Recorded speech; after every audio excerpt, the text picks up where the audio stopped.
En este vídeo vamos a hablar del arquetipo Neptuno. Vamos a conocer cómo es una persona neptuniana, cómo se expresa y cómo la podemos reconocer.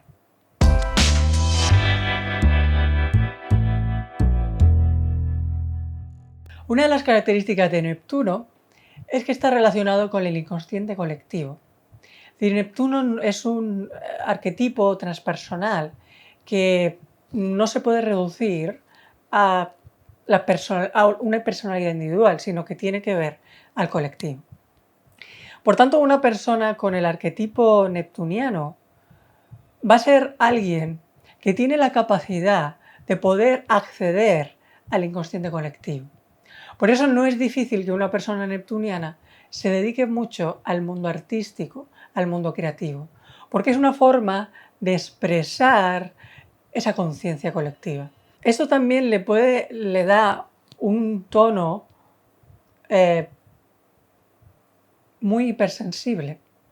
Es decir, una persona neptuniana tiene la capacidad de conectar emocionalmente con todo, con todas las personas, con todo lo que le rodea. Por tanto, hay una tendencia a una gran sensibilidad emocional. Incluso puede suceder que sean personas altamente sensibles, que es justamente una característica neptuniana, es decir, sentirme en vínculo, sentirme conectado con todo lo que me rodea.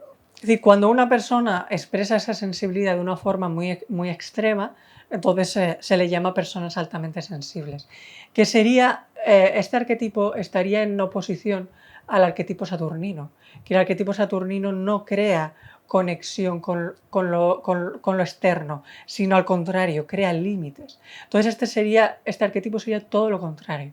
Por tanto, una persona que tiene un exceso, una dominante muy fuerte de Neptuno, una forma de compensarlo sería conectando con el arquetipo Saturno, es decir, conectarse mucho a la realidad, conectarse mucho a la tierra, conectarse mucho al mundo material, porque hay una facilidad y un exceso de vivir mucho en el mundo subjetivo, en el mundo, no sería de las sensaciones, pero sí de la conexión no lógica, de la conexión emocional. El arquetipo Neptuno tiene también mucha capacidad imaginativa. Es muy habitual que escritores, guionistas, novelistas, poetas tengan muy fuerte el arquetipo Neptuno. Un ejemplo sería Federico García Lorca, que tenía un Sol conjunción Neptuno. Y eso le hace ser una persona muy artísticamente muy sensible. Incluso le puede dar cierta capacidad premonitoria. Por eso que hablaba de la fusión con el inconsciente colectivo, la fusión con el todo. Es decir, el arquetipo pisciano, el arquetipo neptuniano es la disolución de lo individual para fundirme en la conciencia del todo. Por tanto, tengo acceso a toda la información, incluso la que va mucho más allá de mí mismo. Al ser personas con una gran empatía, con una gran compasión, obviamente van a tener cierta tendencia a hacerse cargo de los problemas de los demás, a querer ayudar al otro, pero hasta tal punto de que puede llegar a olvidarse de sí mismo. Entonces, esto es lo que se llama el síndrome del salvador, querer salvar al otro, pero no hacerme cargo de mí mismo. Ahí estaría perdiendo completamente los límites, es decir, esos límites que me da el arquetipo Saturno, porque no sé dónde acabo yo y empieza el otro. Entonces aquí es importante hacer cierto trabajo terapéutico de conexión con los límites, de conexión con lo que hablaba antes, con la tierra, con el mundo material. Porque si no, es muy fácil poder perderse y es muy fácil olvidarse y abandonarse a uno mismo. Otra de las características, de las capacidades de una persona neptuniana es el liderazgo. Curiosamente, cuando pensamos en liderazgo podemos pensar en una persona con un fuego dominante, con un Marte dominante, incluso con un Saturno, sobre todo si es el liderazgo jerárquico. Pero una persona neptuniana va a tener la capacidad de liderar un movimiento, puesto que va a saber cuál es la necesidad de un grupo de personas, y esto lo va a saber de forma inconsciente, pero va a tener la capacidad de poder reflejar y representar lo que ese grupo de personas necesita o anhela.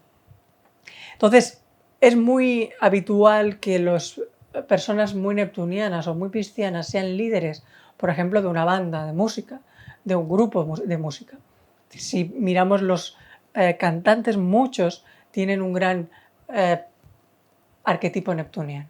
La música, curiosamente, es muy neptuniana. Y creo que hay un acto puramente de Neptuno, que es cuando en un concierto de miles de personas el grupo corea una melodía a la vez. Porque no es ni siquiera cantar una canción, es corear una melodía, algo que es abstracto, algo que no se puede poner palabras. Y se canta de una forma grupal, es decir, se convierte en una sola voz. Para mí este acto en un concierto es puramente neptuniano. Y curiosamente lo que más lo hacen son los cantantes que tienen una dominante de Neptuno. Entonces, de forma muy sintética, aquí hemos podido conocer algunos rasgos, unas pinceladas, de lo que sería un arquetipo dominante de Neptuno. Si te identificas con ello, puedes compartirlo en los comentarios y comentar en qué partes te identificas más o cómo tú vives ese arquetipo. Y si quieres conocer más en profundidad tu carta, encontrar cuáles son tus arquetipos, cómo se relacionan entre ellos, cuáles son tus capacidades, para qué eres bueno realmente, para qué has venido a este mundo, pues puedes solicitar una lectura de una carta natal y de esa forma podrás profundizar y conocer de una forma más amplia cómo eres, cuáles son tus talentos, cuáles son tus capacidades y cuáles son tus potencialidades.